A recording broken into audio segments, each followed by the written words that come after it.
Chers téléspectateurs de la télévision numérique Évangile 40 TV, nous vous saluons agréablement, vous disant bonjour, bonsoir, bonne nuit, vous qui êtes branchés sur votre télévision numérique Évangile 40 TV. Vous reconnaissez sincèrement la voix de l'apôtre Saka Malangour Bot, apôtre visionnaire du centre évangélique 40 biblique. Nous venons vers vous dans un thème ce soir titré « Que signifie tu es pierre et que sur cette pierre je bâtirai mon église ?» Que signifient les paroles du Christ? Tu es pierre et sur cette pierre je bâtirai mon église. Voilà le thème que nous allons décortiquer ce soir pour vous édifier sur votre sainte foi afin d'éclairer la lanterne du peuple de Dieu sur cette phrase célèbre du Christ lui-même à Matthieu chapitre 16, versets 16 à 19, où nous lisons ceci. Je disais Matthieu chapitre 16, versets 16 à 18. Simon-Pierre répondit, « Tu es le Christ, le Fils du Dieu vivant. » Et Jésus, reprenant la parole, lui dit, « Tu es heureux, Simon, fils de Jonas, car ce ne sont pas la chair et le sang qui t'ont révélé cela, mais c'est mon Père qui est dans les cieux. Et moi, je te dis que tu es pierre et que sur cette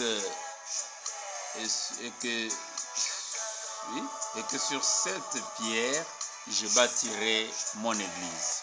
Et que sur cette pierre, je bâtirai mon église, et que les portes du séjour des morts ne prévaudront point contre elle. Amen. Alors, que voudrait dire le Christ en disant tu es pierre, et que sur cette pierre, je bâtirai mon église?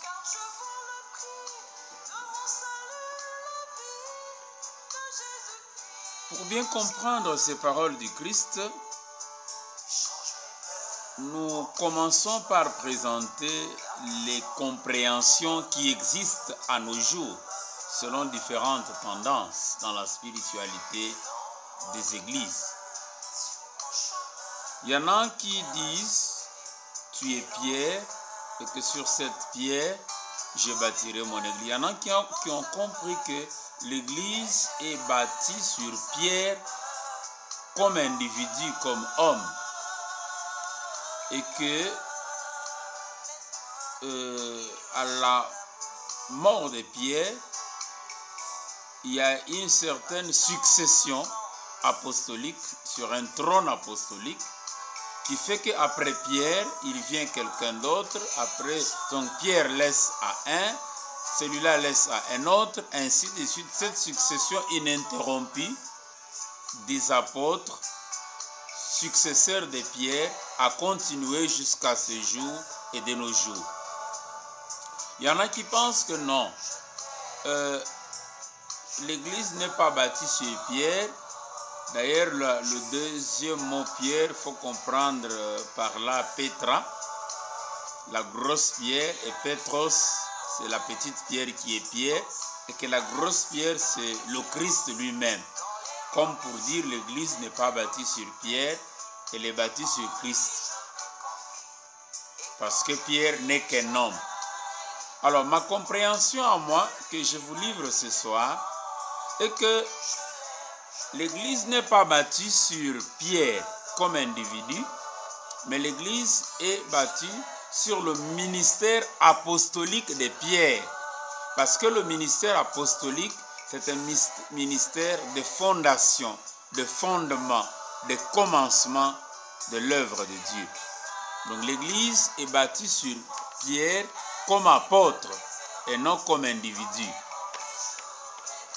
Et ces idées peuvent bien se retrouver quand, par exemple, l'apôtre Paul nous dit en 1 Corinthiens 3, 10 à 12, nous pouvons lire par exemple que selon la grâce de Dieu qui m'a été donnée, j'ai posé le fondement comme un sage architecte et un autre bâti dessus. Mais que chacun prenne garde à la manière dont il bâtit dessus. Car personne ne peut poser un autre fondement que celui qui a été posé, savoir Jésus-Christ. Donc si nous comprenons bien, c'est Paul, l'apôtre, qui déclare qu'il a posé le fondement. Et en ayant posé le fondement, c'est en qualité d'apôtre qu'il a posé le fondement. Et ainsi, le fondement même qu'il a posé, c'est Jésus-Christ lui-même. Comme pour dire ceux qui ont dit que la grande pierre c'est Christ ne sont pas à côté. Mais on ne peut pas exclure qu'il y ait quand même un homme qui pose le fondement ou qui devient le fondement et que ce fondement soit établi sur le grand fondement le plus solide qui est le Christ lui-même. Mais l'idée que j'aimerais ôter de votre tête, d'abord, avant que j'aille de l'idée que j'aimerais ôter de votre tête, j'ajoute la référence de 1 Corinthiens 12, 28, où clairement Paul dit, dans l'Église, Dieu a établi premièrement les apôtres. 1 Corinthiens 12, 28, dans l'Église, et Dieu a établi dans l'Église premièrement les apôtres. Donc, premièrement veut dire que le ministère apostolique, c'est un ministère de fondation ou de fondement de l'œuvre de Dieu. Le ministère du commencement. Alors, maintenant, quelle est la compréhension qu'il ne faut pas avoir? La compréhension qu'il ne faut pas avoir est celle de penser, comme je le disais tout haut, que quand le Christ dit tu es pierre et que sur cette pierre je bâtirai mon église, le Christ a institué un trône apostolique visible et transmissible humainement de génération en génération, créant ainsi une succession ininterrompue des gens qui devraient s'asseoir sur ce trône d'or. Ça c'est dangereux parce que, voyez vous-même, on ne devient pas apôtre, à travers un autre homme. On ne devient pas apôtre par la volonté d'un autre homme, ou au mieux, on ne devient pas apôtre par l'entremise d'un autre homme. Même apôtre soit-il, l'apôtre n'établit pas d'autres apôtres. On devient apôtre. Écoutez comment l'apôtre Paul décrit l'origine de son ministère apostolique. Je lis en Galates chapitre 1 verset 1. Paul dit ceci. Titre salutation. Paul, apôtre, non de la part des hommes, alléluia, non de la part des hommes, ni par un homme,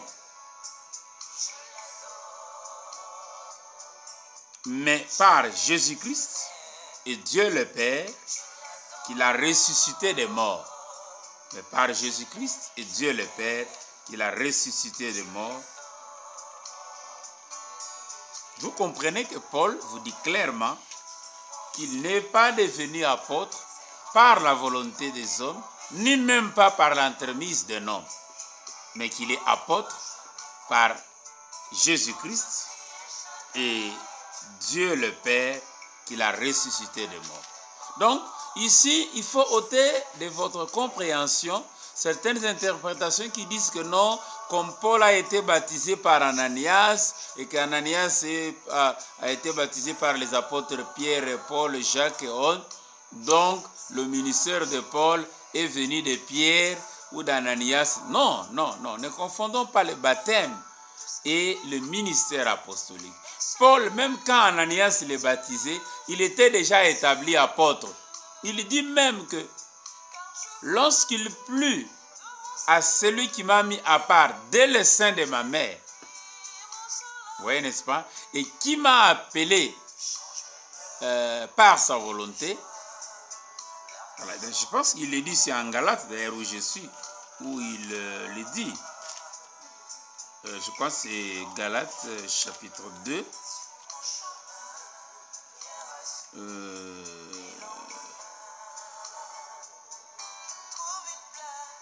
Voilà. Il le répète, il dit ceci. Je vous déclare, frères, que l'évangile qui a été annoncé par moi, Paul, n'est pas de l'homme. Car je ne l'ai ni reçu, ni appris d'un homme, mais par une révélation de Jésus-Christ. Voilà. Donc vous comprenez, et en bas là, qu'est-ce qu'il dit Paul? Il dit aussi ceci. Mais lorsqu'il plut à celui qui m'avait mis à part dès le sein de ma mère, et qui m'a appelé par sa grâce de révéler à moi son Fils, afin que je l'annonce parmi les païens, aussitôt je ne consultai ni la chair ni le sang. Et je ne montai point à Jérusalem vers ceux qui furent apôtres avant moi, mais je partis pour l'Arabie, puis je revins encore à Damas. 3 ans plus tard, je montai à Jérusalem pour faire la connaissance de Céphas, c'est-à-dire Pierre, et je demeurai 15 jours chez lui. Mais je ne vis aucun autre des apôtres, si ce n'est Jacques, le frère du Seigneur. Dans ce que je vous écris, je ne mens point. J'allais ensuite vers les contrées de Syrie et de la Cilicie, ainsi de suite. Donc, 14 ans plus tard, au chapitre 2, j'ai monté de nouveau à Jérusalem avec Barnabas, ayant pris avec moi Tite avec moi. Et ce fut d'après une révélation que j'y montais. Je leur exposai l'évangile que je prêche parmi les païens. Je l'exposai en particulier à ceux qui sont les plus considérés, afin de ne pas courir ou avoir couru en vain. Voilà. C'est pour dire quoi? C'est pour dire que on ne devient pas apôtre par un homme. C'est tout ce que Paul cherche à prouver dans ses écrits. Qu'il n'est pas devenu apôtre par Pierre. Ce n'est pas Pierre qui l'a établi apôtre, mais Pierre est un apôtre comme lui. Et comment est-il devenu apôtre? On devient apôtre par la révélation et non pas par un homme, ni à cause des hommes, ni par l'entremise d'un homme. J'insiste, Paul est devenu apôtre par la révélation du Seigneur. Que mon Dieu vous bénisse si vous me suivez correctement. Alors, donc celui qui nomme un apôtre, c'est Dieu lui-même qui l'établit, ou son Christ. Et on devient apôtre par la révélation. Donc, quittez donc ces interprétations de dire non, il y a eu Pierre qui est le premier des apôtres, c'est Christ qui l'a établi, après Pierre il l'a établi, tel autre l'a succédé, tel autre l'a succédé. On ne devient pas apôtre parce que les autres apôtres se réunissent, font des élections, non. On devient apôtre par la révélation du Seigneur. Pour vous prouver cela, j'aimerais démontrer que Paul ne considérait pas Pierre comme un infaillible ou comme ayant l'autorité sur toutes les églises, même celles que Pierre n'a pas fondées. Non, non. Parce que ici, Paul dit, toujours en Galates, parce que c'est en Galates où il défend beaucoup son ministère. Là, je peux lire l'épître aux Galates.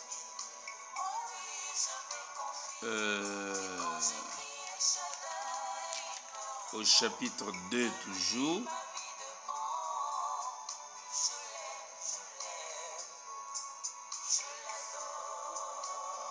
Alors, Au contraire, je peux commencer au verset 6, 2, 6. Ceux qui sont les plus considérés, c'est-à-dire Pierre, Jacques et Jean,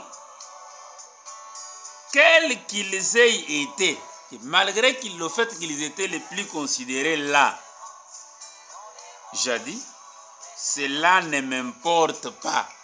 Voilà. Dieu ne fait point exception des personnes.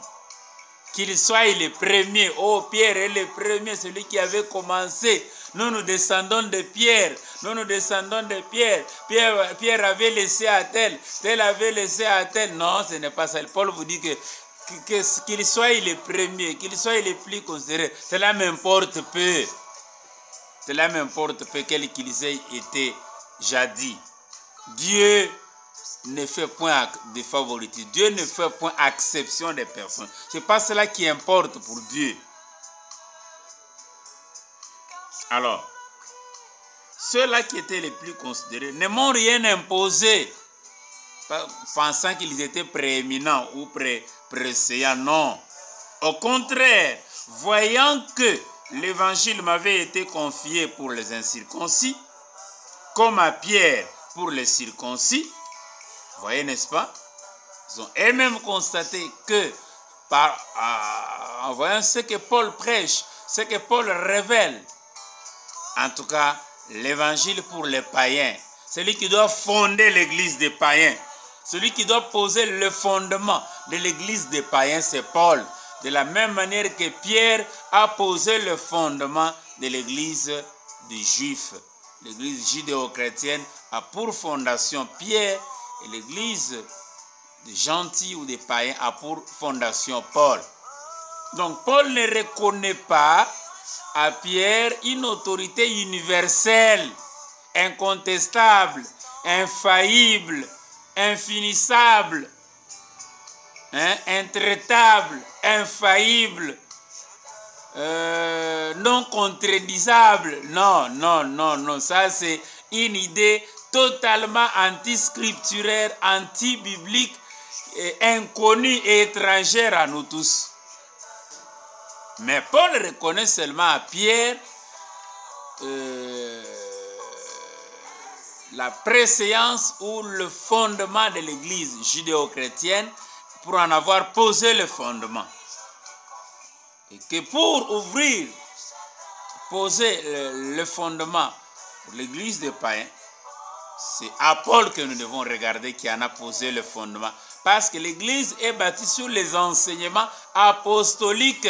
Dire tu es Pierre, sur cette pierre je bâtirai mon église, ce n'est pas sur Pierre comme un humain qui doit transmettre ça, soit héréditairement ou humainement, non. C'est sur les enseignements apostoliques. Et l'église là, c'est Paul qui vient nous expliciter que l'église là dont Jésus parle, c'est l'église judéo-chrétienne. Mais quand il s'est agi de l'église pagano-chrétienne, cette mission a été confiée par Christ lui-même, par révélation à Paul.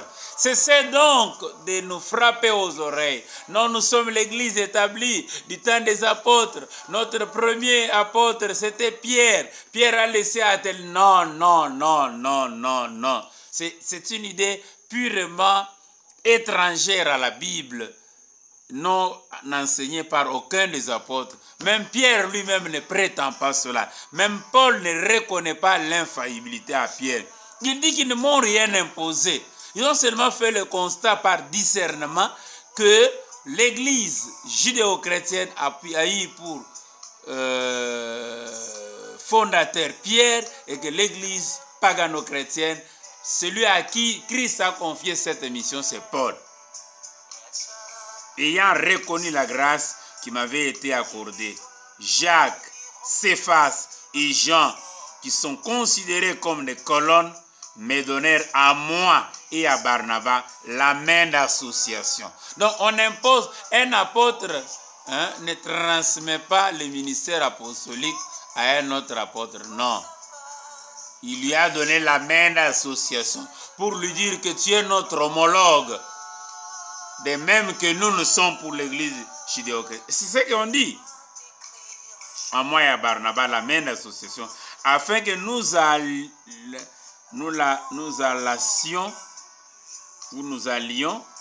nous vers les païens et eux vers les circoncis. C'est tellement clair. Et ils nous recommandèrent seulement de nous souvenir des pauvres, ce que j'ai bien eu soin de faire. Mais regardez, les versets qui suivent prouvent que Paul ne considérait pas Pierre comme un infaillible. L'idée de l'infaillibilité de Pierre, c'est une idée étrangère à toute la Bible. Mais lorsque Céphas vint à Antioche, je lui résistai en face, parce qu'il était répréhensible. En effet, avant l'arrivée de quelques personnes envoyées par Jacques, il mangeait avec les païens. Et quand elles furent venues, ces personnes-là, il s'esquiva et se tint à l'écart par crainte des circoncis. Avec lui, les autres juifs usèrent aussi des dissimulations, en sorte que Barnabas même fut entraîné par leur hypocrisie. Voyant qu'il ne marchait pas droit selon la vérité de l'évangile, je dis à Céphas, c'est-à-dire à Pierre, en présence de tous, si toi qui es juif, tu vis à la manière des païens et non à la manière des juifs, pourquoi forces-tu les païens à judaïser?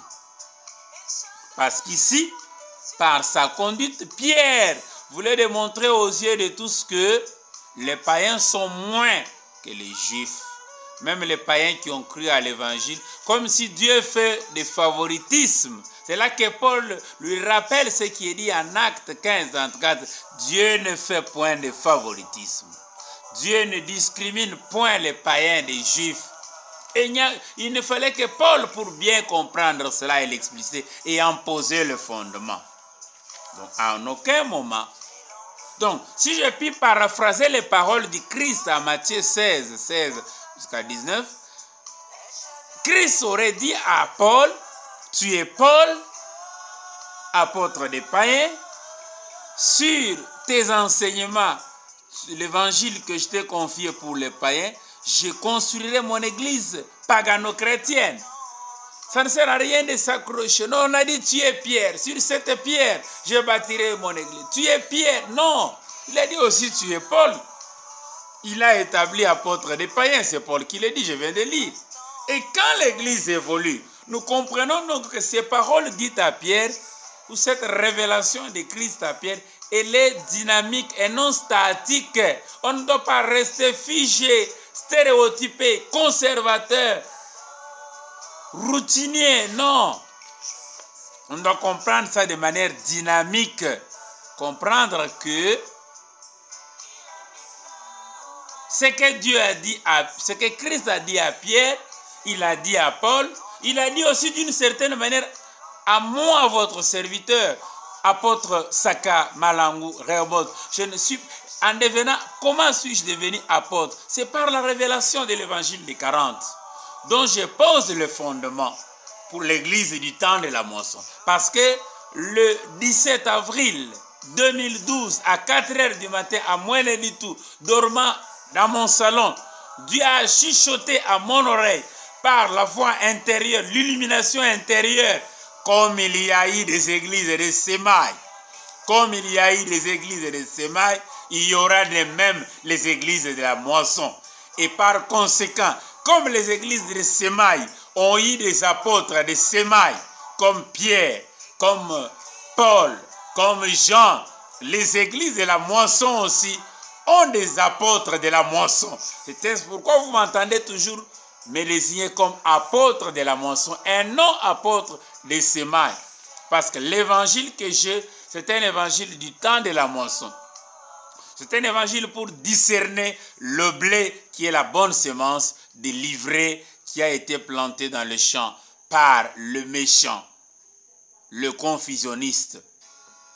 Donc, peuple de Dieu, C'est de même. Tu es un Saka, Malangu Rehoboth, sur ta révélation des 40, l'évangile des 40, je construirai mon église du temps de la moisson, mon église du temps du discernement du livret et du blé. Les forces politiques, les forces religieuses, parce que ceux qui s'opposent à nous, ce ne sont pas seulement politiques, religieuses, sorcelleriques, ne prévaudront jamais contre cette église, ne l'engloutiront jamais. Voilà, peuple de Dieu, vous avez suivi Évangile des 40, télévisé sur votre chaîne YouTube Évangile des 40 TV. Vous voulez nous écrire, écrivez-nous en WhatsApp 085 24 84 75 8 085 24 84 75 8. C'est notre chaîne YouTube ou sur notre page Facebook Évangile 40, ou alors dans vos commentaires que vous ferez, abonnez-vous massivement, abonnez-vous à notre chaîne pour ne pas manquer une seule de nos vidéos et être édifié sur votre sainte foi. Donc l'idée que l'église soit fondée sur le ministère apostolique est répandue dans toute la Bible. Il est même dit: vous avez été édifiés sur le fondement des apôtres et des prophètes. Jésus-Christ lui-même étant la pierre angulaire. Je crois que c'est en Éphésiens. Donc, peuple de Dieu, cessez de constituer le fondement de votre foi sur l'authenticité, l'antériorité, ou en remontant votre lignée à Pierre. Non, les choses de Dieu ne se transmettent pas de manière ni héréditaire, ni humaine, comme s'il y avait un trône visible. Et puis, c'est de considérer un apôtre n'est pas élu par les évêques. Les apôtres établissent les évêques, mais un évêque ne peut pas établir un apôtre. Donc, l'apôtre, l'apostolat, c'est un ministère, mais l'évêché, c'est une charge. Et dans la Bible, vous trouverez que l'évêque n'est pas différent, l'évêché n'est pas différent de l'anciennat, parce que vous verrez que dans l'épître des Tites, les mêmes qualités qui s'appliquent aux anciens s'appliquent aussi aux évêques. Même en 1 Timothée chapitre 3. Donc, vous avez suivi votre chaîne numérique YouTube Évangile 40 TV dans un thème: que signifie tu es pierre et que sur cette pierre je bâtirai mon église. Nous saluons tous ceux qui nous suivent et qui se réjouissent à cause de notre ministère. Et vos questions seront les bienvenues, vos préoccupations seront les bienvenues, et nous sommes contents d'avoir